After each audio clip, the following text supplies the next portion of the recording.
So we're here speaking with Bill Buxton, principal researcher at MSR, and that's got to be one of the coolest jobs on the planet, right? Yeah, it's the best one I could ever find. Yeah. So what's it like being at MSR? You just come up with anything you dream up? Well, kind of. You know, your marching orders are really to make a difference and do original work, and also to think far out. The reality is that all of these things that we're seeing today, the seeds of them were planted up to 20 years ago, and it's what I call the long nose of innovation. And in some sense, you could think of, if it takes 20 years to go from some invention to being a billion-dollar industry, yeah, MSR is the sort of front third of the nose. Things like office labs are in the middle, and then the product groups are here at the base to actually do the productize when the hockey stick starts to go up in terms of revenue. And sometimes you fast track things, but like any other kind of investment, Microsoft has really a great commitment to having a balanced portfolio of the whole food chain of ideas, and so no, things aren't going to necessarily come out of the labs tomorrow. Mm-hmm. And every once in a while we get these nice surprises, but you see things like Surface and other things that are already emerging, and it's great because you have this fantastic ecosystem and in-house, and it's unique in the world actually. Yeah. So there's a little bit of a lag when you do R&D, for the benefits and the monetization to catch up with the work. But MSR, it's really the core of our mojo at Microsoft now. There's a lot of stuff starting to come out they're making changes. Well, I guess it was last year it was the 15th anniversary, so that says that now's the time where it's going to start really pumping out, because you start to reap the investment of the last 15 years. I mean, we've already done so in the past, right? Yeah. But yeah, I mean, just to put some perspective on that, my group was doing multi-touch in 1984. That was before it came to. All this old is new again. Yeah, no, and this is really important. And people say, well, aren't you bugged that it's just coming out now? I says, well, no, actually, I'm frustrated. That's my job. Yeah, right? Yeah. But the fact is that it typically takes a long. The mouse took 30 years from the time it was invented in '65 until it became ubiquitous with the release of Windows 95. And it had been around before, just like multi-touch had been around, but it sort of hits the tipping point and starts to take off. Yeah. And so some of the stuff we do at MSR is not just technology and inventions and stuff like that, but it's actually looking at the process and trying to understand the ecosystem, and in particular, people and organizational structures. So there's sociologists and ethnographers and so on as well. Every part, again, of the ecosystem that creates this techno-impregnated world that we live in. And how do you tune it so you can actually optimize your ability to take advantage? And it seems like we're coming up to kind of a perfect storm of opportunities where we have high-resolution displays, we have good battery life, we've got processors that are catching up to the really hardcore software ideas that we've had in the past. So there's a good convergence of opportunity in both the hardware and the ideas that we've got now, right? No, I think that's largely correct. I look at it this way. It's sort of like, now that we can do anything, what should we do? Yeah. And how do you make a business of it? And you can make a business of it and be doing the right thing. And how do you look in the world today and actually do things that we're proud of? Mm-hmm. Not just that we're making money, but this thing. We have, the technologies that we're involved in at Microsoft are some of the most important cultural artifacts that are affecting how the world we live in evolves. I mean, obviously I'm not trying to make it overly grandiose or stuff like that. Yeah. But there's an opportunity, there's a privilege, but there's a responsibility, and there's also just the pleasure of being able to do it. But it also says, boy, with that, it's sort of like Spider-Man, with that great that great power comes great responsibility. But we get to do it. Yeah. And we get to live it. And so we're really lucky, just all of us. And the neat thing is that MSR can't do it on its own. Any of the product groups can't do it on its own. And the most interesting thing to me about Microsoft and why I came here and refused to even interview anywhere else was that all of the pieces of the puzzle were here. Now, they weren't necessarily all in line and stuff like that, but the potential in that, and there was the opportunity to actually come and help shape it. And what else could you ask for in your career? Yeah, definitely. And so, no, it's really exciting. So your background is in music. You have a degree in music. Yeah. What was the path from music to human-computer interaction? I guess it's kind of very similar. Well, I have a couple ways to say that.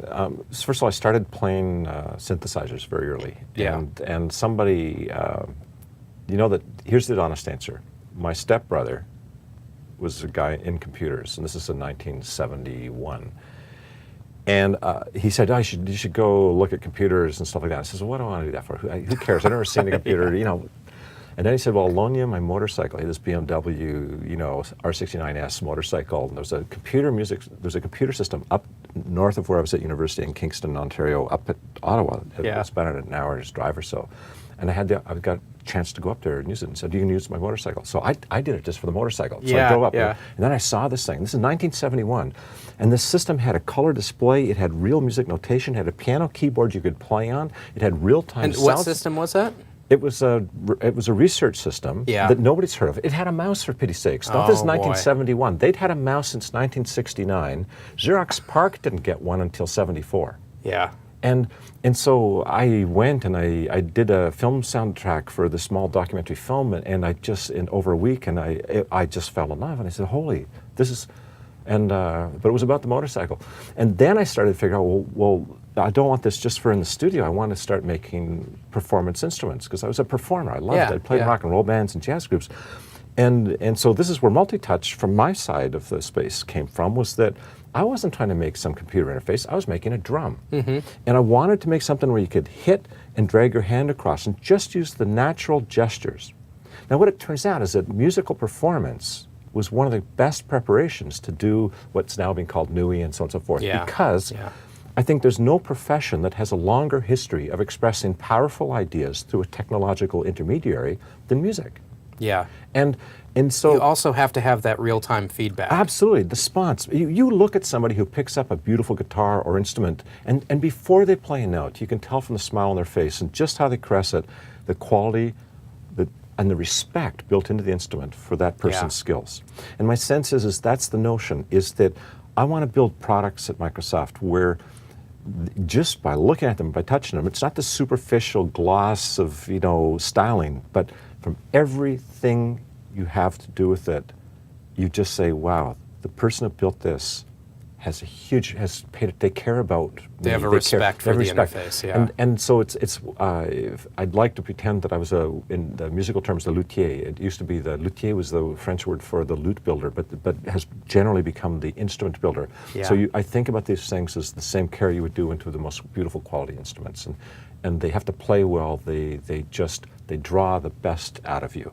And they just fit, and they're just there, and you can just tell, and it's just great, and that's what drove me into this stuff, and then I got involved at some folks from Xerox PARC. Alan Kay came up, saw my stuff, and just said, "Wow, you know this stuff's kind of cool, and it's relevant to other things." So I went down to PARC for a while. They came up, and sort of things took a bit of a shift. And in '89, I stopped playing professionally and just said, I'd had a pretty successful career in music. So I said, what else is there? And I want to chase this. This captured my imagination. Yeah. So there's a word that's floating around Microsoft a lot more recently, NUI. And for people who haven't heard this before, explain what is NUI to you? Well, so the first thing is that the term is called a natural user interface. That's what it comes from, this the acronym. And, you know, the term has I have my... I flip back and forth about it. Well, no, it's just because, so you will find a superficial description of it. It's touch, it's gesture, it's voice. But that's not what it is. Those are really important components. But for me, what this is, and you can call it new user interface or whatever, but I'm happy with natural in the sense as long as we define what constitutes natural. Yeah. And the notion is that the biggest change of technology is not the hardware or software. Yes, things are faster, smaller, and cheaper, and there's more of them. The thing that's really changed, and is changing really rapidly now, is who is doing what, where, with whom, for how much, and how. How are they doing it? And so, if you think about it, the history of computation, the von Neumann architecture that makes up the processors hasn't changed that much. The graphical user interface, in many ways, hasn't changed that much since the 70s. Fritz Van Winkle went to sleep back in 1984 and woke up now, they would be recognizable the same way our cars are recognizable, even though the technology has changed. But the real thing is that It went from people in lab coats in hermetically sealed buildings at computer centers into computer rooms, into tethered things with time sharing, into PCs, but were still plugged in and anchored, into laptops, which were sort of portable desktop computers. And now, you know, is a GPS a computer? Is my avalanche beacon a computer? Is my mobile phone a computer? It's just, the forms are just diverse. So the technology is ubiquitous. And furthermore, it's in things that are small, embedded, and portable, like our watches, up to things, but it's also embedded in the environment that's stationary, that's not ours. And then we have relationships with these things. How do we deal with that? So, and the most important thing is not only is this diversity of what I call the society of appliances, they're in these different locations. And place has meaning. Like if I just come up to you, our relationship just changed, right? Yes.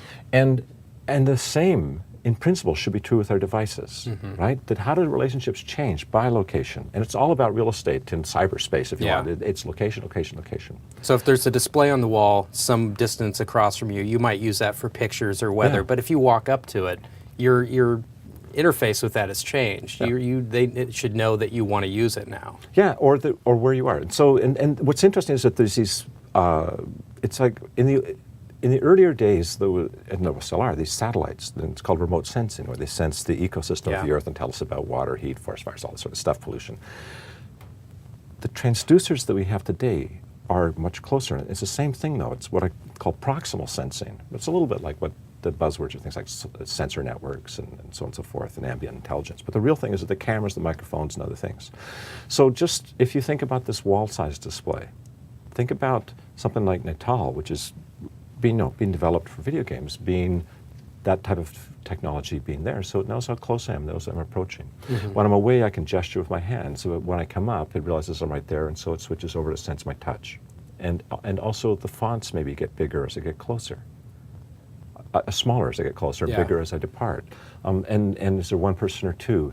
And I'm not trying to make these things trying to be like artificial intelligence and sort of stuff in the sense. I just want them to be consistent with my expectations. It should be smart enough, though, that it knows, well, Natal will know each user. So if I have a different eyesight, maybe my fonts are bigger at a distance than someone younger than me. Right. But what I need to say about this and all of this, and so our repertoire, we're just like painters, we can paint these technologies, we can paint different visions of the future. We should always use the word future in the plural because there's more than one possible future.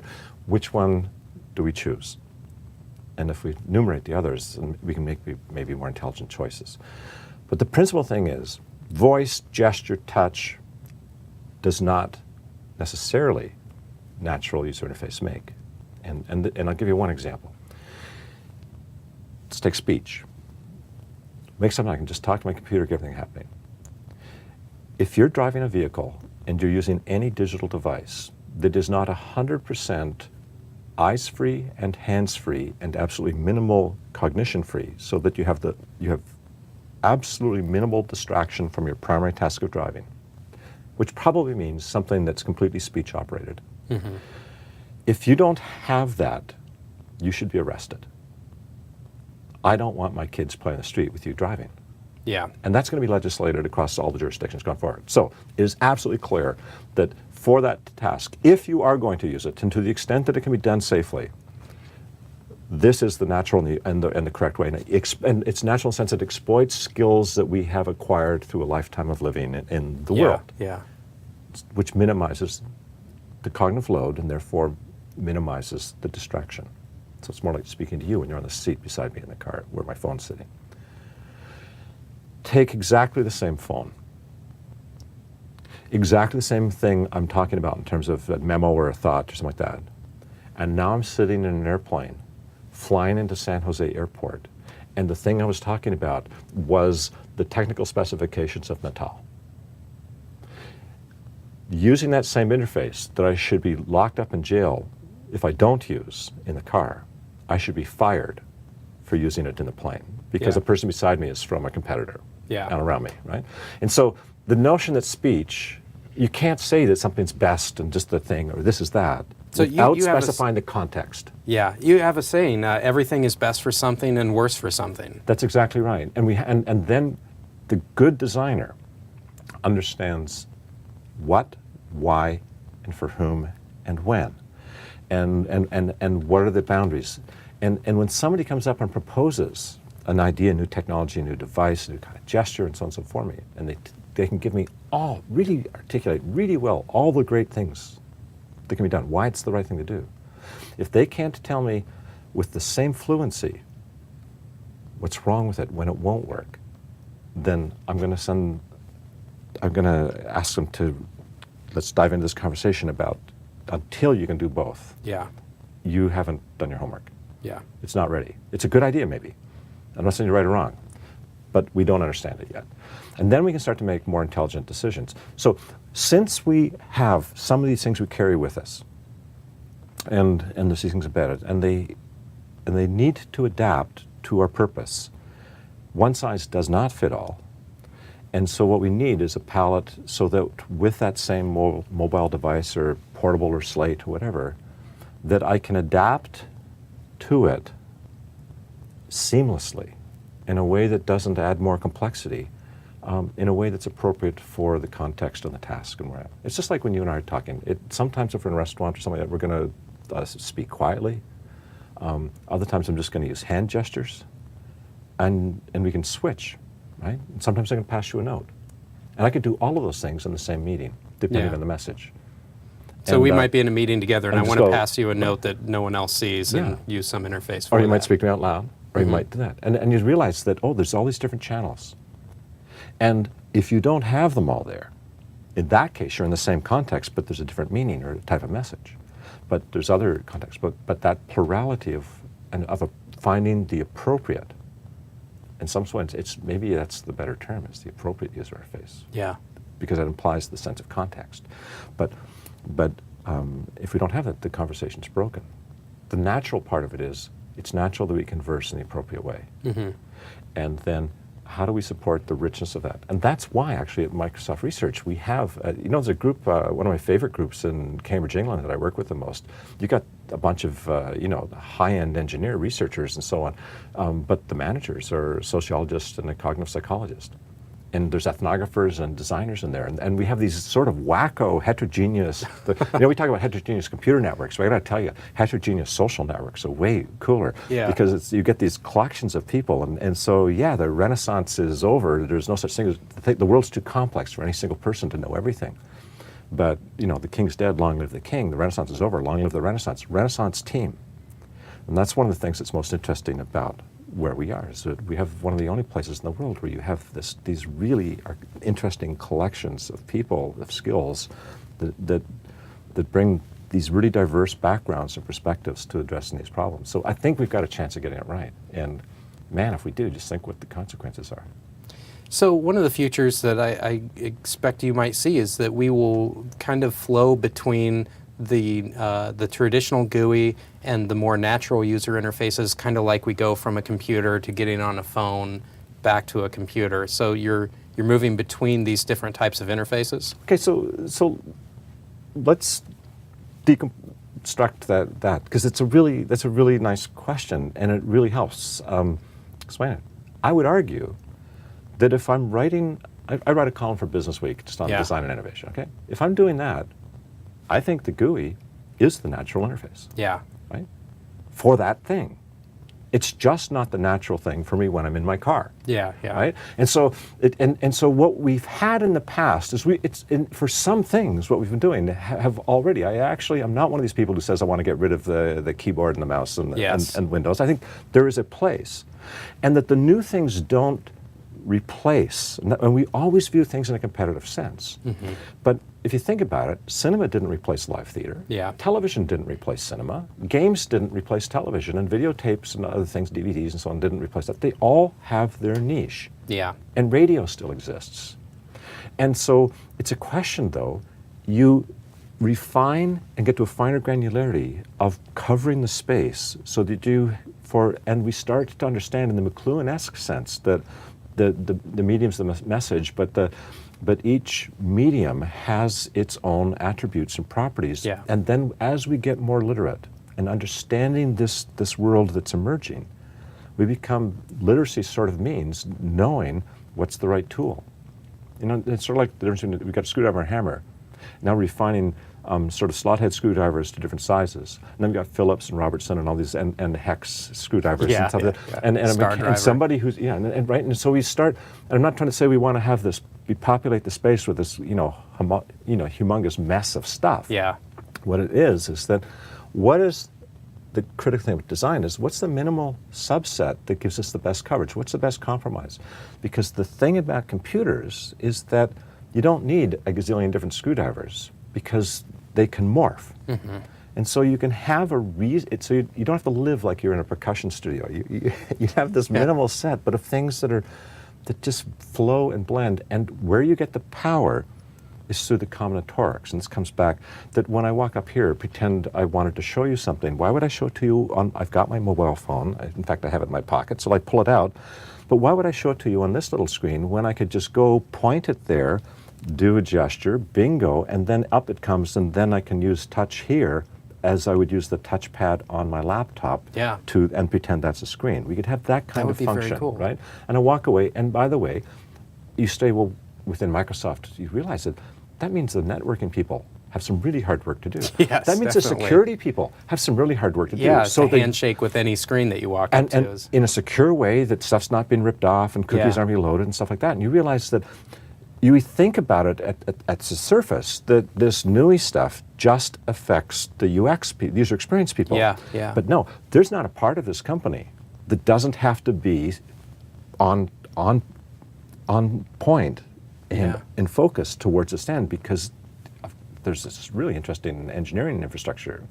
And so, there's a reason I have a graduate degree in computer science as well as music, because you need to know this technical stuff as well as the designer. What's visible is sort of the, the artsy-fartsy, I'm not dressed in black, but, it's pretend I am, type of the design side. But there's hardcore engineering that has to be done here. And again, that's why this is a great place to do it. But if we get it right, the critical thing is the tail of technology should not be wagging the dog of the human in society. But if you want, I think about the technology as a prosthesis. And you have to be a really good engineer to make a good prosthetic, but you also have to know about the person, whether it's a social prosthetic, that's what social computing is in a sense. It extends our ability beyond a motor sensory prosthetic, like an input device, or a cognitive prosthetic, which is things that are systems that start to react and do reasonable things. Get that all right, we got a good future. So I think one of the things that the average consumer wouldn't have really gotten about Microsoft is that, especially with Natal, we have NUI baked into almost all of our major products. I mean, we have multi-touch in Windows 7, we have the Ford Sync, we'll have Natal. There's a lot of this is already into our products. So where people might think that it's new, it's been going on for a long time. We've always had speech in the tablet PC and a lot of other NUI things that are just really starting to be a big part of our software. So the first thing is things don't happen generally in a big bang where you just turn a switch and it comes. And it's a little bit like your kids. If you don't mark their heights on the kitchen cupboard door, you don't notice how much they've developed and changed in the last year, right? So you have these, you have to... Until one day they're eye level. Right? And all of a sudden you say, holy cow, what happened? That was last year, this is year. You write the date every time on their birthday or something like that. Example, in some sense you could say that the tablet PC, in retrospect, was our first offering in Surface computing, right? Now, and we realize these, and it's often you have to be down the path a bit before you start to see the patterns and the trends that are, and the convergences. So we look on other things. For me, let's take an example of multi-touch. It started off on Surface, and then it migrates over to Win 7. And then last year, we had this wonderful thing where all of a sudden it starts getting support in Silverlight. And so even on thin clients working on the cloud. So you start to be able to, as we start to populate the space, the pattern, and by the way, recognize that took how many different parts of the company, MSRs, where the multi-touch started and company, and then you go into the Surface group, you go into the Windows group, you go into Live Labs, which I brought some of the stuff and the .NET team and Expression Blend, and all these different groups, that's different divisions of the company. different presidents in many cases. What seemed like a bunch of discrete products, all of a sudden, oh, there's a pattern there. There actually is a strategy. Yeah. There actually is a plan. It actually is executing. And the pieces of the puzzle are coming together. We're on the threshold now of reaching critical mass where we start to reap the benefits of that investment that actually has been going on for a number of years. So with the keyboard and mouse interface, there's a time investment that a power user can make to get really fast with it by using keyboard shortcuts and other things like that. Is there the same type of investment with natural user interfaces, or is the emphasis on natural? Okay, so here we come down to, again, the types of things, what's natural. The only things that are really natural are the things that are innate that we're born with. We can hear, we can walk, we have to eat, we breathe, and so on and so forth. Those are innate attributes. Then there's a couple other attributes which are things like we also have an innate ability to learn and to be curious and build up skills. So the reason you have power users is because they've invested in developing a particular skill. Yeah. What's important to understand is the nature of skill. Skill is really expensive to acquire. Things which seem natural and simple to us today, things as simple as tying a shoelace. If you look back, or if you have young kids, you realize that isn't natural. It's a very unnatural thing, and people struggled with a long time to learn. But once you've made that investment, why would, if that skill that you invested in can be used for something else, why would you not use that? And why would you make somebody learn something new, which is just as hard, which you could have done with that? So don't waste people's skill. They're really expensive to acquire. Yeah. Right? And we're already too busy. It's not that I don't like learning, it's just that there's already too much to learn, and I still aren't going to catch up. Lifetime of learning notwithstanding. So, in the sense that things are natural is, how do you design in a way that can take advantage of the skills that you have already acquired from a lifetime of living in the everyday world? And when I say skills, I mean motor sensory skills, I mean cognitive skills, I mean social skills. And if you think about the technology, and this is maybe the best way to think about it, as a mirror, you can evaluate the quality of the design by the fidelity with which that mirror reflects you. And that's kind of a nice metaphor, but it doesn't quite make it up. So I'll refine it. And so what does that mean? So how does it mirror how I see, how I touch, how I move, and my motor sensory, how I hear, how I speak, the motor sensory part? How does it reflect my cognitive side, how I learn, how I problem solve, how I feel emotionally? And fourth, my social skills. How does the technology reflect those skills that I've already acquired? And then how I behave, and what are the standard conventions in different circumstances. Get the fidelity of all three mirrors. And the fourth one could be your emotional skills. But if we've got that fidelity in all four mirrors, I think you qualify for doing NUI. It doesn't come for free just because you got a particular technology. You need the whole deal. Now, to answer your question, one of the key things is, whenever possible, to not force you to learn something new, but to do the design in a way that exploits a skill you already have. For example, simple thing I'd love to see, on the scroll arrows, when you're scrolling up and down, I'm used to driving a car, so the harder I push the pedal, the faster things go, right? Sure. That's called stimulus response compatibility. Okay? I have that. I got a pressure sensitive stylus. I could have a pressure sensitive button on the mouse. The harder I push, the faster it scrolls, right? I don't have to learn anything. I just tell you that and you'll remember it forever, and you'll know how to use it, right? Yeah. Because you've got the skill built in. Yeah. There's lots of places like that. Now there are some places, like touch typing, or playing the violin, which takes 13 years of practice, which makes learning to type seem like nothing, right? Where if the value is there, it's worth learning something new. Because again, typing on a QWERTY keyboard, no, it is not a natural thing, but neither is driving a car, neither is learning to put on shoes, neither is tying a shoelace, neither is knowing how to work an elevator.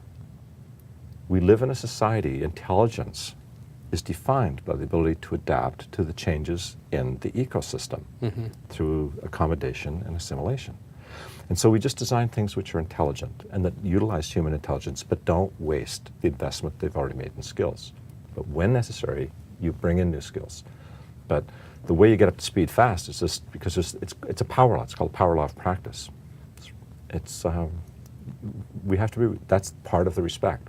I respect the time you've spent learning to play violin, so I'm going to build you the most damn violin that'll make you sound, for the amount of investment you've made, you sound better than you ever imagined, and as good as it's possible to let you get the most sound. from your abilities. Absolutely. With the hardware. Yeah, it's an amplifier. It's the prosthetic, and that's full of surprise and delight. I want you to be surprised and delighted in the way the violinist. Wow, I've never sounded this good. What Yeah. a beautiful instrument. Yeah. Wow, on my machine, on my mobile, and if that's the measurement of success, right? The revenue will follow. Yeah. Right? It's just, but that's what we all dream about. So with a Silverlight especially, I mean, it's now the web has the potential to be multi-touch. Yeah. And we're opening up these new interfaces to people who probably haven't thought of this before. What does someone like a web designer need to think about with natural user interfaces? Yeah, I guess we tend to think about innovation in terms of products and the basic technologies. And I think that, again, that's a really good question because it brings it out a really easily neglected aspect of what we're at here. And that is that it's not enough to have the technologies, the end products, and so on and so forth. If you don't build the tools that help people do that, if you don't have the good examples, if you don't put in place things like Mix and other things where you do this, you basically, they're educational seminars to help and to help bring our partners up to speed. That's how Yeah. we grow, right? Is by having our partners grow. But that's too arrogant. That assumes we know and they don't. Yeah, right? sure. The other part is that we spend time, and that's why you go to things like Mix and the Worldwide Partners Conference and other things where we engage with customers, because I don't just go to a talk and then disappear. I hang out because I want to hear what the input, because it's a bi-directional meeting. Yeah, you learn from their experimentation. Absolutely. That's how arrogant to believe that we know more about web design than the world's best web designers who actually buy our products. Right? Yeah. It's just it's absurd. We're not that stupid. And so the question is, how do you build that ecosystem? But what I'm trying to say is that it's as important to invest in the design of the culture of the ecosystem that's necessary to make this stuff come, as it is to design where we're trying where we're going. The transitions are as important and take as much attention as the thing you're going to, and that includes just thinking about the business model. It includes it's the same thing as I have the greatest product, but if I don't have a business plan or marketing plan, how am I going to get there? And that's true with the marketing of ideas, of aesthetics, of ways of working, as well as with products. And I'd say that research is actually engaged in all those things. And not only research, but the company is. So at PDC and the Coding for Fun booth, they had some very interesting examples of user interface that included some augmented reality. Yep. How important is augmented reality to an effective natural interface? So there's some interesting technologies around that, and I think that so I've been involved in that space from pretty much the beginning of AR, and I think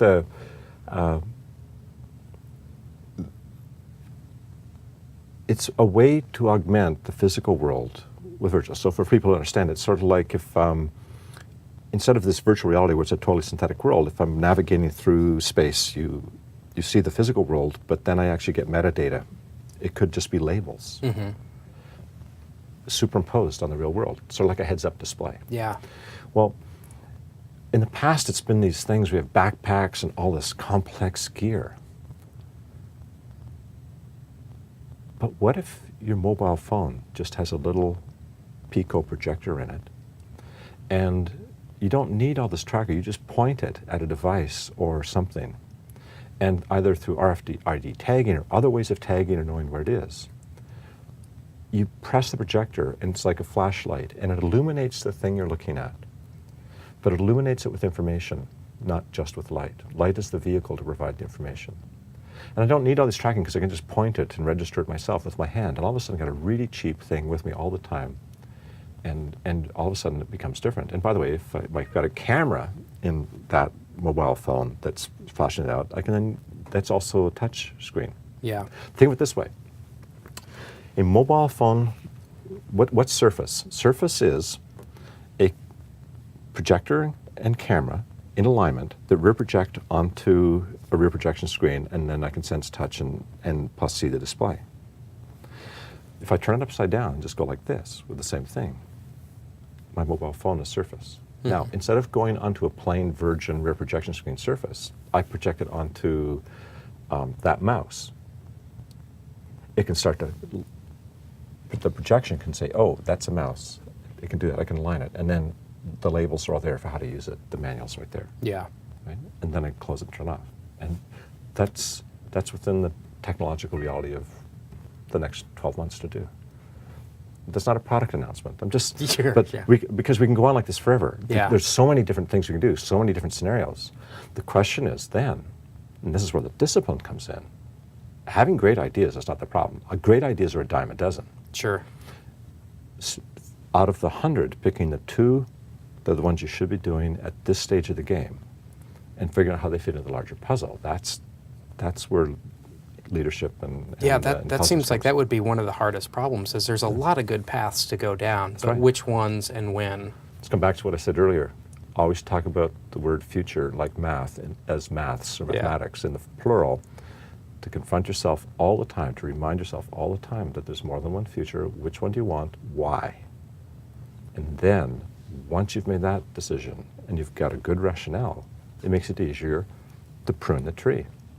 And it doesn't mean you're not going to do those other things. This is the question of how do you prioritize? And you'd like it to be not by some short-term economic thing that takes you down a blind alley, but rather in something that fits into your long-term strategy. And that's that helps integrate all of the disparate products of the company so that they actually start to be seen as part of a suite of things that each one has great value on its own, but far more value even, or greater value when it's in combination with some of the others. But you get the diversity of all these different things by the combinatorics that can result by combining these things in different ways. And so instead of trying to build one device that does that, another device that does that, if I have the right set of things, that by combining these 3 things I've got, or in the different combinations I can cover, the majority of the space. Yeah. With the minimum number, but the right number of the right devices and technologies. That's kind of the way I think we have to work at, or else it'd just be overwhelming because it's too complex. But again, that's kind of our job. If it wasn't hard, we shouldn't be here, right? It's not worth doing. Or it would have been done already. And so we can't lash ourselves in the back too much for not having instant answers. The question is having interesting questions and interesting strategies and a way to work through them. And recognize that, we're human, and we should never have to apologize for that. But we should also recognize that and then take the appropriate steps and precautions. Well, thanks so much for coming and talking to us today. It's really my pleasure. Appreciate it. Come back anytime. Well, I love to. I mean, it's clear this stuff is just great. How Yeah. could you not love it and be enthusiastic? We live in really interesting It's times. a great time in technology. I've been at it, as I said, from 1971, and it's better now than it has ever been. Well, thank you. Thanks.